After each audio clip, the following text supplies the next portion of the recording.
Hey everybody, Kevin O'Connor here for another Pro2Pro premiere. Today we are coming to you from a very chilly Westerly, Rhode Island, where the main house is finished, the one that we worked on for the TV series, but the garage is underway and this is where we are working today.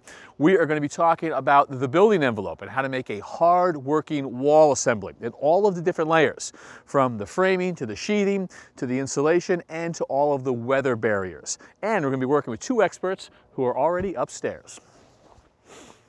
Jeff, Dan, how are you guys? Hey, Kevin. Good to see you. How are you? All right. Happening? Cold one today, right? Oh. So Jeff Sweenor is our builder, built the house behind us. He and his crew built this one as well. Dan Edelman is with Rockwool, who's got the insulation thing figured out right here, part of the equation. But let's start with the very first part, Jeff, and that is the framing. If we're talking about wall assemblies, you got to start there. Yep. We've been down this path before. You frame 2x6 almost all day long. Yeah, pretty much, yeah.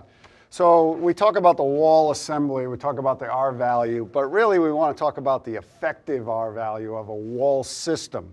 So when we talk about R value for a stud bay, you know, this product is R23, but when you combine it with the mass of all this wood, you know, the effective R value really drops down to probably 15 or 16. And so we're losing some of that R value because, to your point, good insulator, bad insulator. Right. And then, I mean, you look at this wall, there's probably 25% of it is bad insulator. Right. So the way we can address that is by insulating an additional layer on the exterior of the building.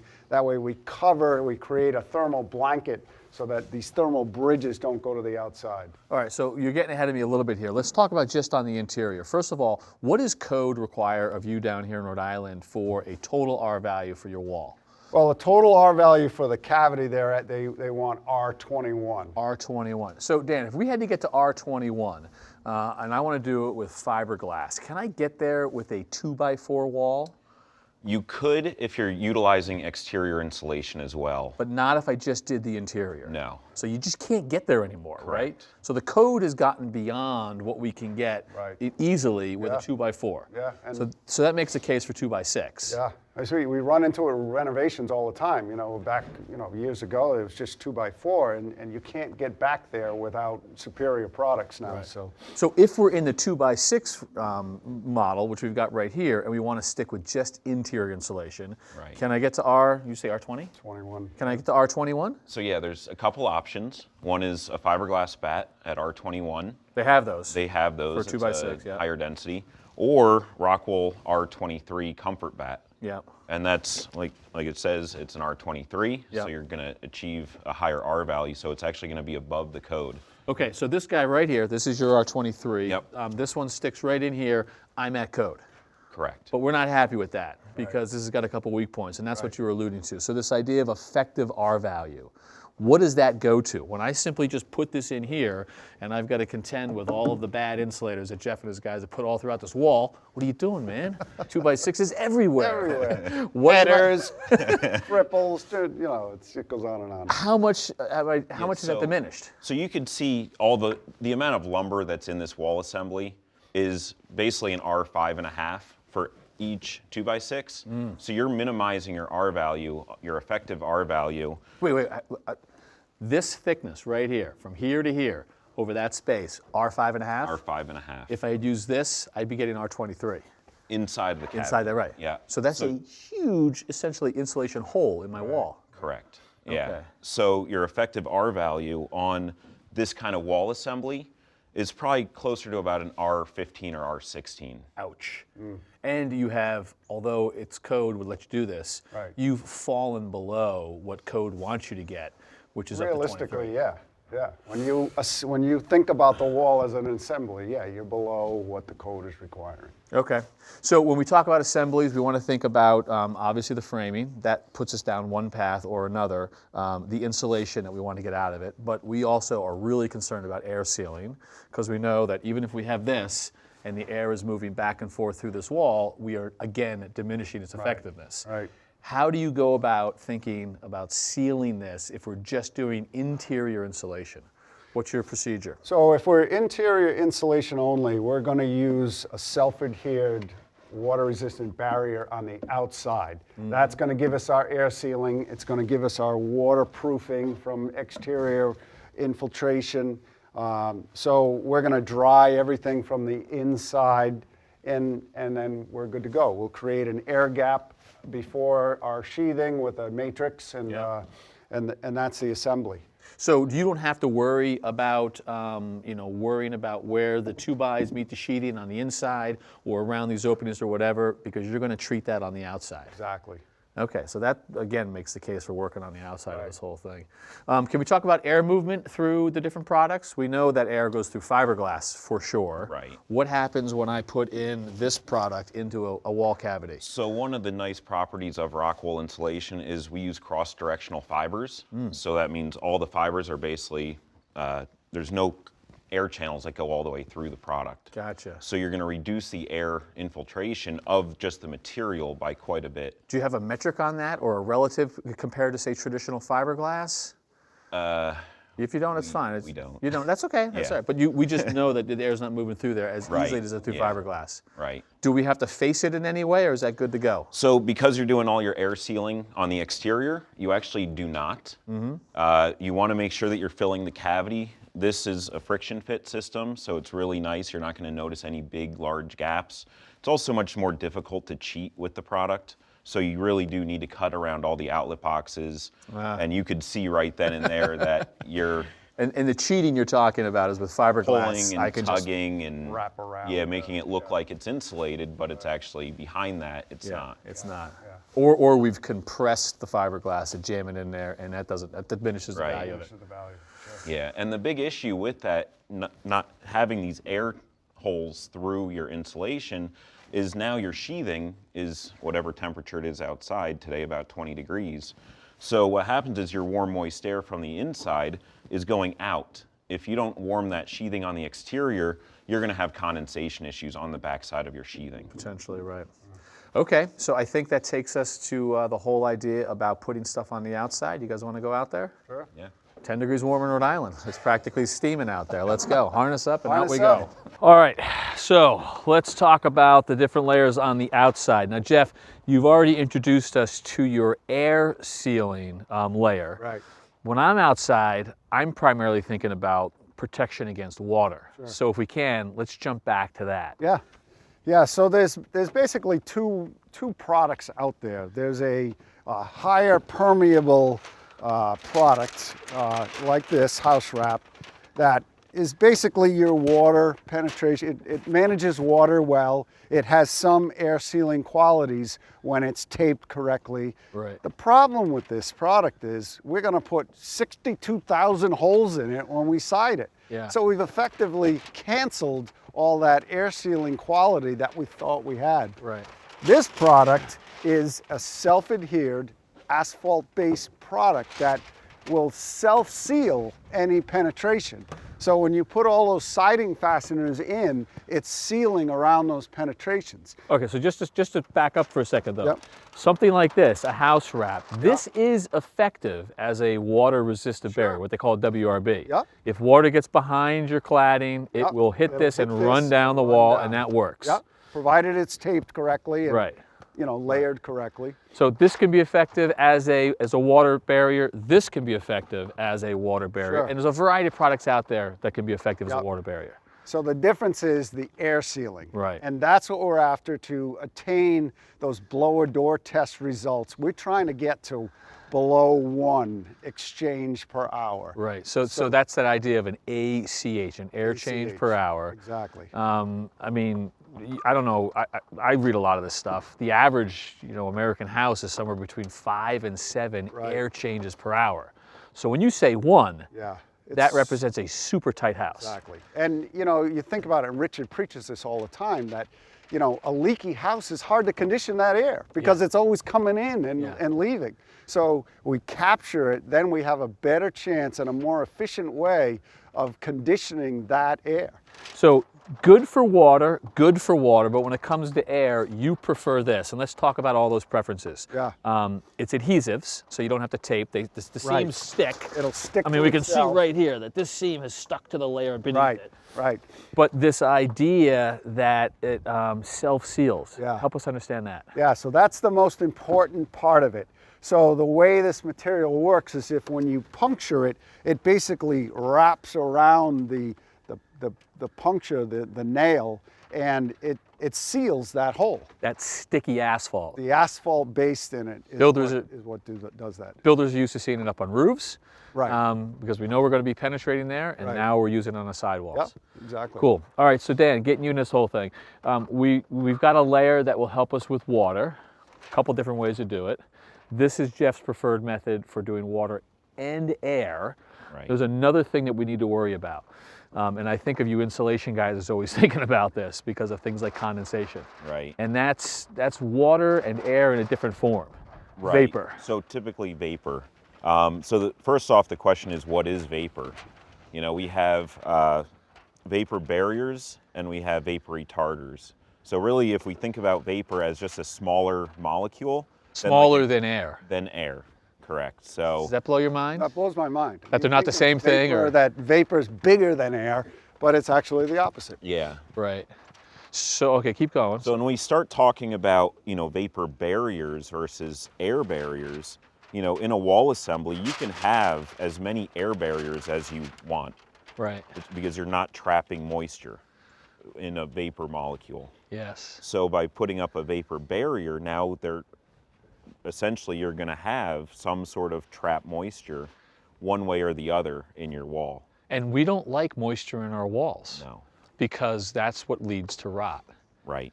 So this idea that things can get wet, that's okay. Things can get wet, but only if they have an opportunity to dry, right?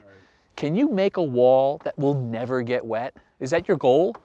I mean, I think you want to make as many, you want to try as best you can to do that, but I think you're better off planning for water infiltration. Yeah. Same with our window flashing. We want to plan for water to come in. At some point it will. It may be a hurricane, it may be a storm, but at some point it will. So managing an exit path is just as important as preventing it. And there's also a difference of water that will naturally occur in your wall. It's not just bulk water, but you also have condensation. You have dew point moisture. Right. And something like putting it in continuous insulation is actually moving the dew point in your wall. Right. So before we get to dew point, let's just talk about that other thing, which is that sort of condensation, right? We know inside that it's warm, moist air, and on a cold day, if those two meet, we're likely to get condensation. And to your point, you're going to do as best you can to protect against that, but you're going to fail. You just are smart enough to know you're going to fail. So giving us a layer where the vapor can move is critical because that's what gives us our drying. Right. How do we talk about vapor? What are the terms we talk about? What are the metrics that we use for vapor permeability? Permeability, vapor open, Yeah. You have to really stop looking at, each product and looking at it as an entire system. And the numbers that we use with things like permeability and vapor open, what are they? Give us a sense. What is impermeable? So impermeable is below 1. Below 1. And so a product like this that Jeff has stuck to his wall, do you have a sense of how vapor open that is? I'm not 100% sure, but my guess would probably be in the 20 to 30 range. I think it's 20. Yeah. A lot higher than 1. A lot higher than 1. And that house wrap that we were holding? That's about in the 50s. A lot higher than 1. So it's designed to let the vapor come and go. Yeah. Cool. All right, now so this dew point idea, that's a whole different thing. Yep. In the wall, that there's a spot in the wall assembly where there's a dew point. You can control that, and how do you control that? How do you move that left or right, inside and out? So really it depends on temperature. You have temperature outside and you have temperature inside. Yep. And then if you're looking at your wall assembly almost as a graph from the temperature outside to the temperature inside, and you're going to have a dew point. Somewhere in between. Somewhere in between. It's going to change on a daily, on an hourly basis. Gotcha. Depends on humidity too, obviously. A lot of different things. Okay. On a day like today, you look in those windows, on the inside of those windows, and you see that moisture, that dew point collection on the lower part of the perimeter of the windows. Okay. It's a natural thing. So in my mind, that brings us to insulation. We have got a bunch that we've decided to put into the cavity, but you guys want to add some to the exterior wall here for a variety of reasons. Let's start talking about that. What would we do to insulate the exterior of this wall? What are we grabbing? So we're going to use this Rockwool comfort board, which is a pretty rigid piece of insulation that we're going to fasten to the exterior over our WRB, And that's going to create that thermal barrier across all those 2x4s and help with the assembly, the overall R value of this assembly. Dan, what is the R value of this? What's the thickness, first of all? Looks like it's an inch. Inch and a half. Inch and a for half. This one, R6. R6. Yeah. And this rigidity, the product we had inside, I could squeeze. This is already compressed, and that's okay. Right. It is. Yeah. So you do reduce R value when you are compressing our product. So this is an R4 per inch versus the material inside the comfort bed is about a 4.2, 4.3 per Gotcha. inch. And to Jeff's point, the advantage of putting this on the outside, we get a layer on the outside, so it knocks down on thermal bridging. What does it do for your dew point? This thing where you have that chart and you know it's going to be somewhere. So it's going to move it out. Move it out. Move it out towards the exterior of your wall. And in this kind of temperature, your drying potential is to the exterior. So if we move it out far enough, we don't end up with that condensation in that interior cavity. Correct. Which is good. If it's out here, it can dry it out here. Right. Very The nice cool. part about this too is it's water permeable. It can get wet, right? Am I right? Yeah. It's mineral wool. Yeah. And so it's fire retardant too. We're gonna talk about all of the characteristics of that. We're gonna make you put it through the paces and Yep, prove to us that course. this has got some good properties. But since we're out here, let's talk about assembly. And I will say that as we get into assembly, we're just gonna point out that these are decisions that you wanna make. Exterior insulation in the design process. The garage that we're working with right here, you guys, the homeowners, decided not to do exterior insulation. So there's gonna be a couple quirks here. But had you been doing this, and you do this in the past, yeah. you would design accordingly. Yeah. Well, So- for instance, if we were doing this, if we were going to truly insulate the exterior of this building, you see this exterior roof flare. Which I'm looking at right down here. Right. So here's an exterior roof flare, and this is part of that gambrel style.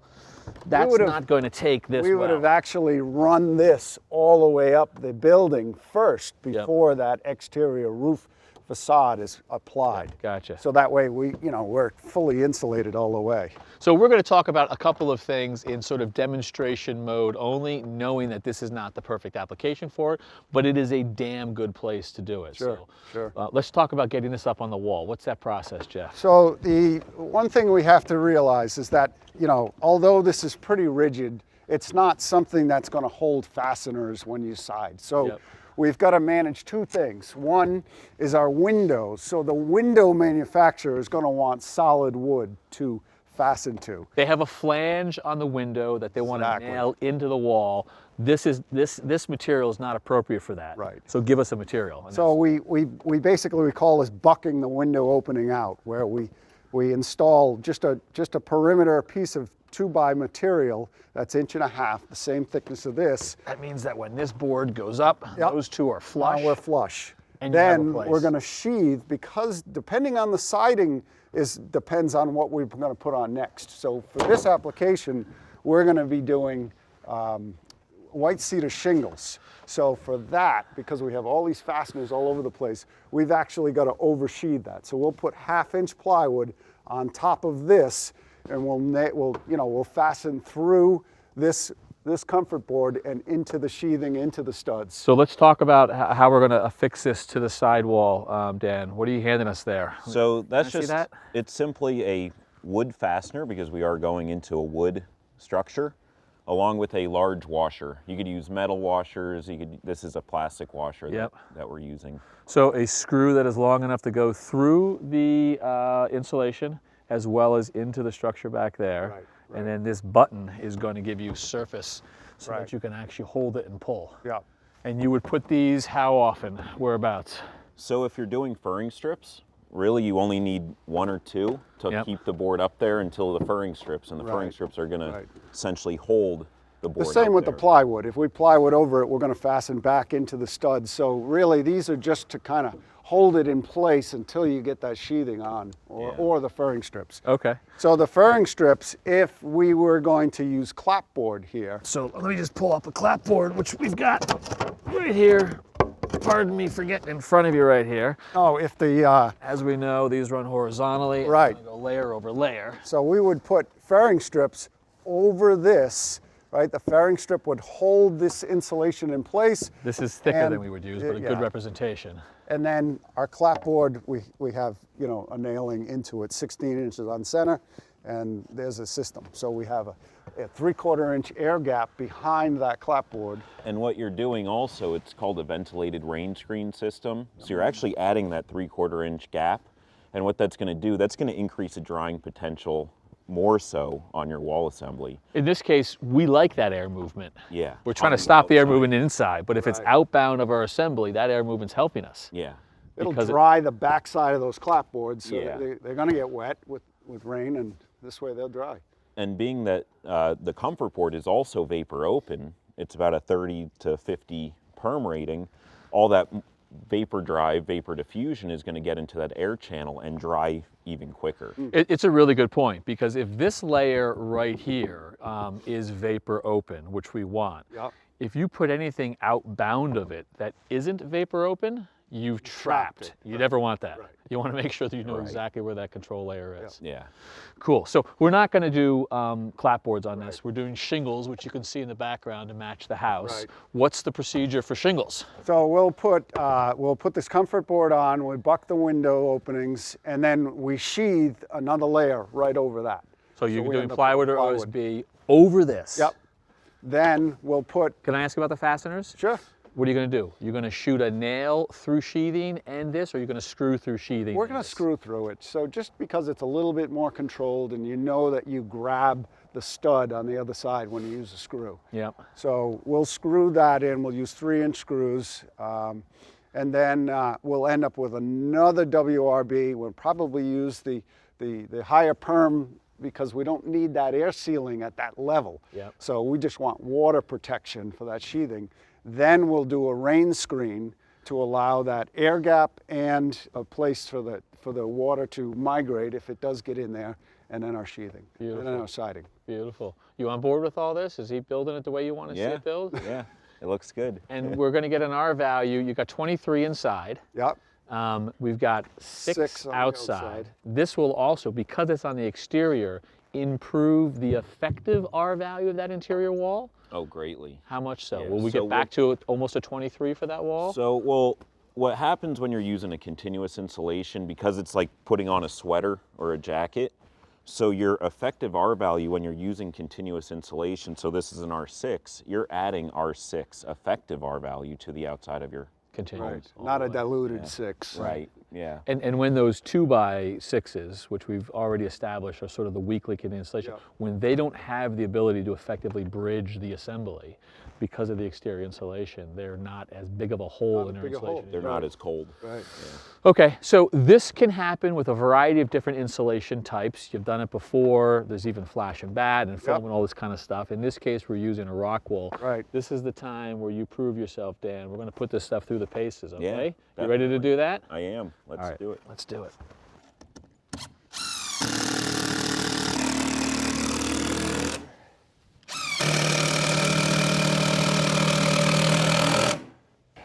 For now.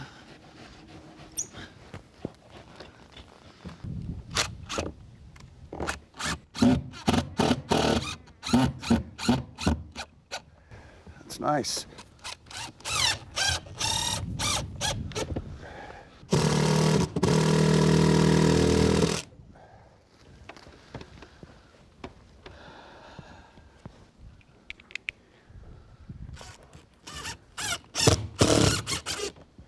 So if we were going to put clapboard on this building, we would attach fairing strips, 16 on center.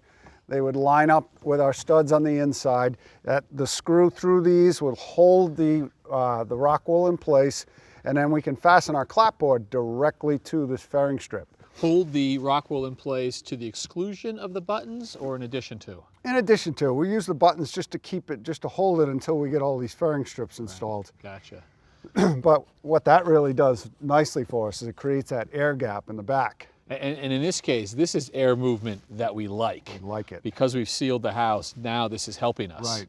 And clapboard, this is pre-primed, but ultimately it'll get painted. And so we eliminate that vapor drive from the back side that would push the paint off, and that caused the failure. So that drying on the back really helps the paint performance. So better drying, less vapor drive. The Exactly. material lasts longer, the paint lasts longer. Sure. But we are not using clapboards. We're going to put up shingles to match the house, which is in the background. So We're on to the next layer. So we're going to sheathe right over. So let's go right up to the soffit. Tell me where you want. Up. Come to me a little bit. Right there. Good. Now we'll sheathe right into that buck. All right, so once you get through that comfort board, we'll get right to that sheathing and it locks it right in.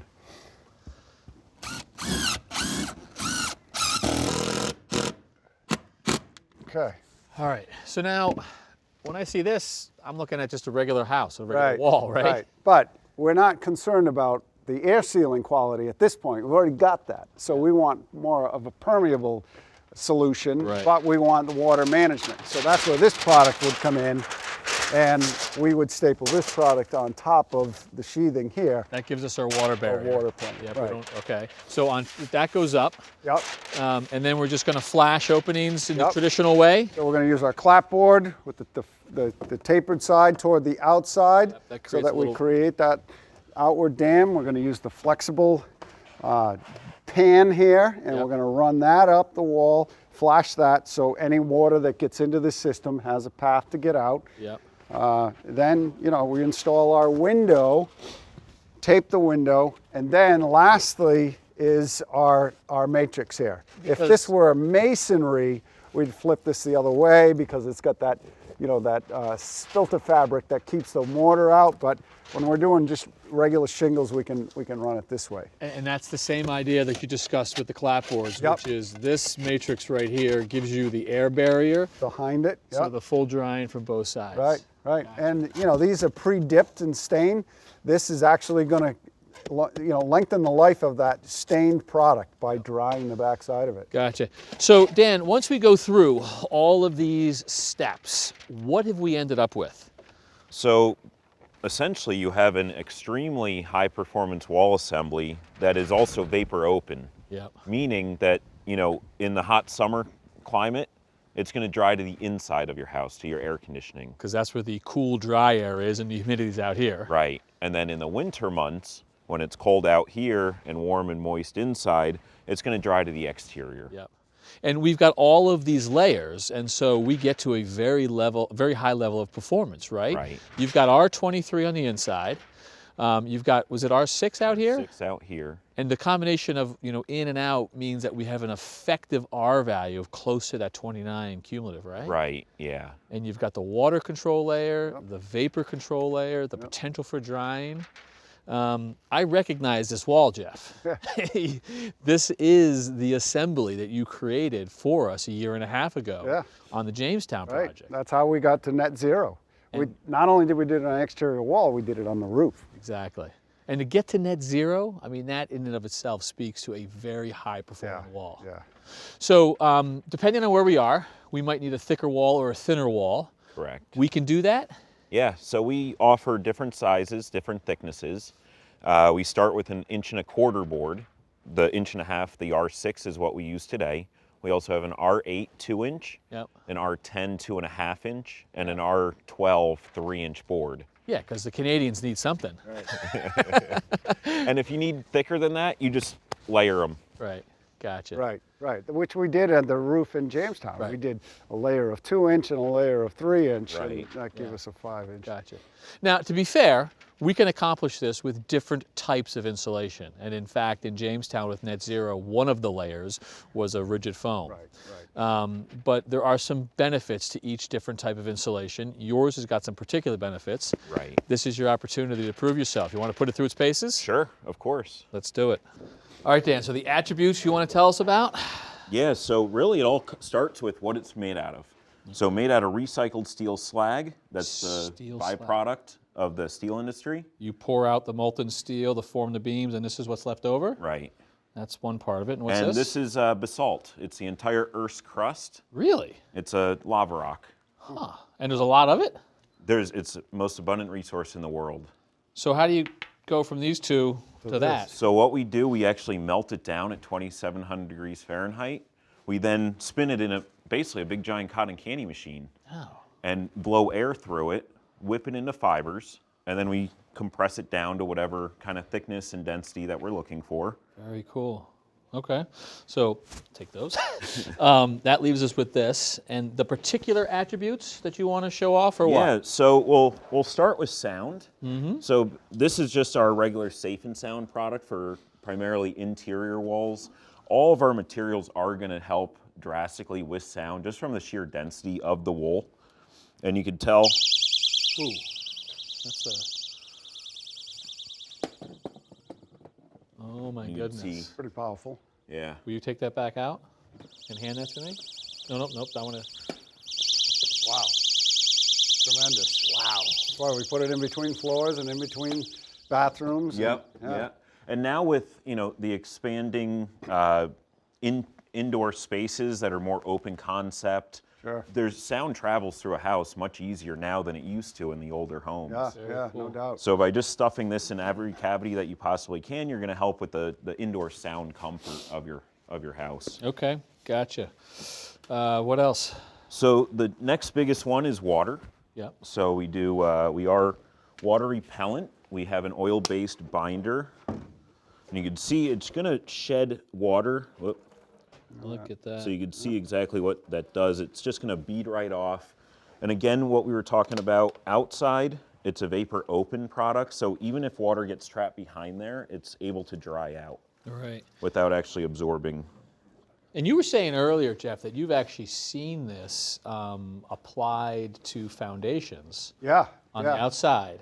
On the outside to create the R value up against the foundation, then it's backfilled right up against it. Yeah. That's legit. You can just push the dirt right up against this. Yeah. No worries. What about the bugs? You have to worry So about bugs don't like it.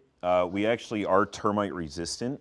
We're 4 times less termite prone than even pressure treated lumber. Wow. termite resistant. So do termites like other insulations? So or they all... do like foam products. Oh, they They do? like to use that because it Tunnel is through very it. easy to tunnel through. It's dark and it's very easy.